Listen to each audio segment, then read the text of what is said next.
पाकिस्तान के जो ex prime minister हैं नवाज शरीफ साहब, उन्होंने एडमिट कर लिया है कि कारगिल वाज आवर मिस्टेक। मतलब मैं उस नवाज शरीफ से क्या तवक्को कर सकता हूँ जिसने हिंदुस्तान में अपनी फैक्ट्रियां बनाई हुई हैं। पाकिस्तान के former prime minister Nawaz Sharif ने ये कबूल कर लिया है कि पाकिस्तान ने जो है इंडिया को धोखा दिया था। मियां मोहम्मद नवाज शरीफ साहब को मेरे मुताबिक इस वक्त पूरी कौम से माफ़ी मांगनी चाहिए। कौम को आप ये बता रहे हैं कि हम इतने गए गुजरे हैं, इतनी गई गुजरी हमारी आर्मी, इतनी गए गुजरे हम लोग हैं कि हिंदुस्तान का हम जड़ा मुकाबला नहीं कर सकते। दोस्तों 1999 में की जाने वाली कारगिल को आज पाकिस्तान समझ रहा है कि हमने एग्रीमेंट तोड़ा और हमने धोखा किया और उसकी माफ़ी इंडिया से 2024 के अंदर मांगी जा रही है। मुल्क का सबसे बड़ा इस वक्त जो गद्दार है ना, वो मियां मोहम्मद नवाज शरीफ साहब हैं। प्राइम मिनिस्टर शहबाज शरीफ साहब ये आकर दे रहे हैं जी, हमारी गलती है जी, हम मानते हैं। मतलब आप ये करके अब मान रहे हैं, अब आप क्या मतलब आप बड़े अच्छे बनना चाह रहे हैं, हम आपको आके तोपों की इस्लामिया दें सर जी। नरेंद्र मोदी की अपनी क्रेडिबिलिटी ये है कि वो आज तक जो बॉन्ड्स निकले वहां पर उसका जवाब नहीं दे पाए। जय हिंद दोस्तों, स्वागत है एक और वीडियो में। दोस्तों पाकिस्तान के पूर्व प्रधानमंत्री नवाज शरीफ ने यह एक्सेप्ट किया है कि कारगिल पाकिस्तान की गलती थी, लेकिन क्या पाकिस्तान की जनता इसको एक्सेप्ट करती है? जिनको शुरू से ये पढ़ाया गया हो, बताया गया हो कि जितनी भी जंगें शुरू हुई वो भारत की तरफ से शुरू हुई हैं, लेकिन जीता पाकिस्तान है, सारी गलती भारत की है। क्या वो जनता इस बात को एक्सेप्ट करेगी, नवाज शरीफ के इस बयान को मानेगी? तो चलिए बढ़ते हैं वीडियो में आगे और देखते हैं वीडियो को। पाकिस्तान के जो एक्स प्राइम मिनिस्टर हैं नवाज शरीफ साहब, उन्होंने एडमिट कर लिया है कि कारगिल वाज आवर मिस्टेक। मतलब 1999 में जो एक एग्रीमेंट साइन किया था उन्होंने इंडिया के साथ, पुरअमन मुआहिदा, पाकिस्तान उसकी खिलाफ वर्जी की। 77 साल बाद आज पाकिस्तान के ex prime minister Nawaz Sharif साहब इस चीज़ को एडमिट कर रहे हैं। क्या गुजर रही है पाकिस्तानियों के ऊपर कि 77 सालों में हमें क्या पढ़ाया गया, क्या रटाया गया, और आज हमारे सियासतदान उसकी जो है वो बरअक्स बयान देते हुए दिखाई दे रहे हैं। मैं उस बंदे से क्या तवक्को करूं जिसने हमारे 1 लाख फौजियों का सौदा कर लिया था कारगिल के अंदर। मतलब मैं उस नवाज शरीफ से क्या तवक्को कर सकता हूं जिसने हिंदुस्तान में अपनी फैक्ट्रियां बनाई हुई हैं। मैं उस नवाज शरीफ से क्या तवक्को कर सकता हूं जिसकी बेटी कहती थी मेरी लंदन तो क्या पाकिस्तान में प्रॉपर्टी नहीं है, फिर उसकी लंदन एवरफील्ड निकले। मैं उस नवाज शरीफ से क्या एक्सपेक्ट करूँ? मतलब कि आज समझ नहीं आती कि इनको सपोर्ट करने वाले, असल में इनका कसूर नहीं है, इनके जो सपोर्टर हैं शायद उनके दिमाग में भूसा भर गया। बहन, ये सोचने वाली बात है कि आप किस तरह से अपने ही पाकिस्तान को बराबर तौर पे दबा रहे हैं। मियां मोहम्मद नवाज शरीफ साहब को मेरे मुताबिक इस वक्त पूरी कौम से माफ़ी मांगनी चाहिए। मतलब कि यार ये कोई शर्म होती है? आप कौम को किस तरफ लेके जा रहे हैं? कौम को आप ये बता रहे हैं कि हम इतने गए गुजरे हैं, इतनी गई गुजरी हमारी आर्मी, इतनी गई गुजरे हम लोग हैं कि हिंदुस्तान का हम जड़ा मुकाबला नहीं कर सकते। यही बात बताना चाह रहे हैं। वो तो इंडिया से माफ़ी मांगने को तैयार हैं। मुझे लगता है शायद वो चाह रहे हैं कि किस तरह इंडिया से ताल्लुकात बेहतर हो जाएं, इसलिए वो इस तरह की बयानबाजी कर रहे हैं, इस तरह की स्टेटमेंट दे रहे हैं। देखें, मुल्क का सबसे बड़ा इस वक्त जो गद्दार है ना, वो मियां मोहम्मद नवाज शरीफ साहब हैं। तो उनसे कोई तवक्को किसी अवाम को नहीं होगी। अब यहाँ पर हज़ारों लोग बैठे, ज़रा कैमरा घुमा के आप एक सवाल पूछें किसी से कि मियां मोहम्मद नवाज साहब से क्या तवक्कुआत हैं आपकी, आपको पता लग जाएगा। 90% इस वक्त अवाम इस इंसान के ऊपर थूक रही है। इसका सबसे बड़ा सबूत 8 फरवरी है।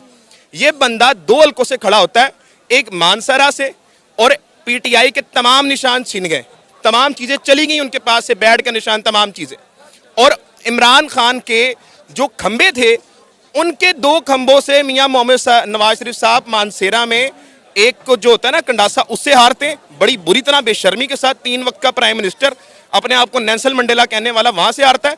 फिर उसके बाद जहाँ पर हमारी बीबी हैं डॉक्टर यास्मीन राशिद, वहाँ पर एक बुरी तरह से हारता है। आज अगर फार्म 45 आप खोल रहे हैं तो आपको पता लगे कितनी बुरी मार पड़ी है नवाज शरीफ साहब को, जो अपने हल्के से ना जीत पाए। तो आप इस बात से अंदाज़ा लगा सकती हैं कितनी नफरत करती है अवाम मियां मोहम्मद नवाज शरीफ साहब से, कि आज अगर आप किसी के पास जाएं ना और ये बोलें कि आप मियां नवाज शरीफ साहब से क्या तवक्कुआत रखते हैं, तो वो गालियां निकालेगा। मैम जहाँ तक मुझे लगता है ना कि हम वो कौम अब बन चुके हुए हैं जहाँ पर भी मैं भी एक पढ़ी लिखी गलती मतलब खतून, मैं भी अपनी गलती ना मानूं। और अगर हमारे मतलब हमारे हुक्मरान अगर ये गलती मान रहे हैं ना, तो बगैर किसी वजह के तो मान नहीं रहे होंगे, बगैर किसी कंट्रोवर्सी के मान नहीं रहे होंगे। अब उन्हें कोई एक स्क्रीन टाइम चाहिए होगा जैसे, तो वो इसलिए मान रहे होंगे। बाकी आप पूरी हिस्ट्री हमारी उठा कर देख लें, ईच एंड एवरी हमारा मतलब वो एक किताब उठा के देख लें मुतालिया पाकिस्तान की, मैंने भी 9 से लेकर ईच एंड एवरी चीज़ एक ही हमारे माइंडसेट बन गया हुआ है कि इंडिया जी बुरा है, इंडिया खिलाफ है, हम इंडिया हमें ये नहीं कर रहा।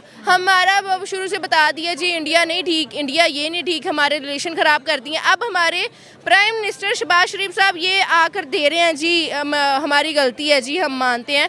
मतलब आप ये करके अब मान रहे हैं, अब आप क्या मतलब आप बड़े अच्छे बनना चाह रहे हैं, हम आपको आके तोपों की इस्लामिया दें, सर जी आपने बड़ा अच्छा ठीक किया है, आपने ये किया वो किया है। हम उस गवर्नमेंट में रहते हैं जहां 12 बजे कानून खुल जाता है, और अब हमारे प्राइम मिनिस्टर आकर कह रहे हैं कि हमसे गलती हुई है। आपसे गलती हुई है, आपको अभी याद आया इसका करना। अच्छा खैर, अब जो नई हमारी हुकूमत आई है मुस्लिम लीग नून की, वो चाह रहे हैं किस तरह इंडिया के साथ ताल्लुकात बेहतर हो जाए और इंडिया और पाकिस्तान में ट्रेड स्टार्ट हो जाए। कहा जा रहा है कि अगर इंडिया के अंदर जो इलेक्शन हो रहे हैं, अगली सरकार इंडिया के प्राइम मिनिस्टर नरेंद्र मोदी की आ गई तो शायद वो पाकिस्तान के साथ बातचीत करें और पाकिस्तान के साथ ताल्लुकात बेहतर कर लें। आपको लगता है कि ऐसा कुछ मुमकिन हो पाएगा अगर एक बार फिर से नरेंद्र मोदी की सरकार आ जाती है तो? नरेंद्र मोदी की अपनी क्रेडिबिलिटी ये है कि वो आज तक जो बॉन्ड्स निकले वहाँ पर उसका जवाब नहीं दे पाए।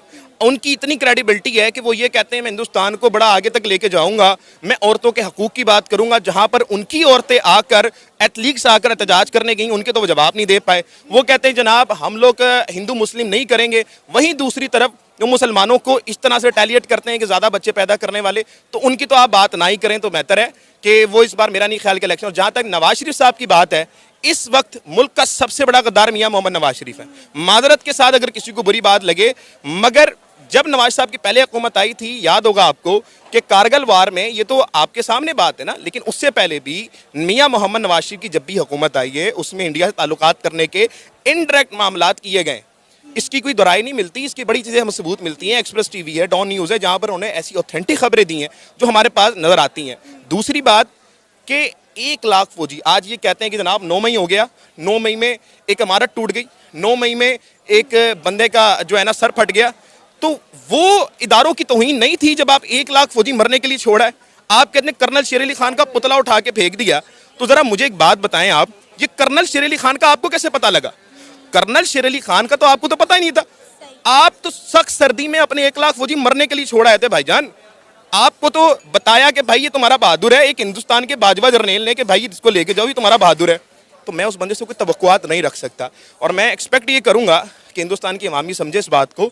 और इस वक्त नरेंद्र मोदी की जगह कह लें कि वो क्या लफ्ज़ होता है हिंदुस्तान में, हमारे पाकिस्तान में तो इसको कहा जाता है कि जो अनबिलीवेबल चीज़ होती है ना, अंधा यकीन, ये ना किया जाए और पढ़े लिखे लोगों को लाया जाए।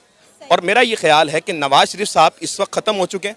Nawaz Sharif is a done and dusted. दोस्तों, पाकिस्तान की जनता कतई ये नहीं मानेगी कि कारगिल पाकिस्तान की गलती थी, क्योंकि शुरू से उनको पढ़ाया यही गया है कि जितनी भी गलतियां हैं, जितने भी युद्ध है, वो भारत की तरफ से शुरू किए गए हैं।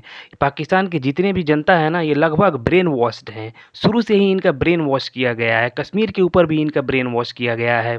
कश्मीर में भी उनको बताया गया है कि जुल्म होता है और कश्मीर पाकिस्तान का हिस्सा है, जबकि हर कोई जानता है कि राजा हरि सिंह ने भारत के साथ समझौता किया था। तो कश्मीर पाकिस्तान का कैसे हो गया? तो चलिए आप कमेंट्स करके बताइएगा आप क्या सोचते हैं। मिलते हैं अगले वीडियो में।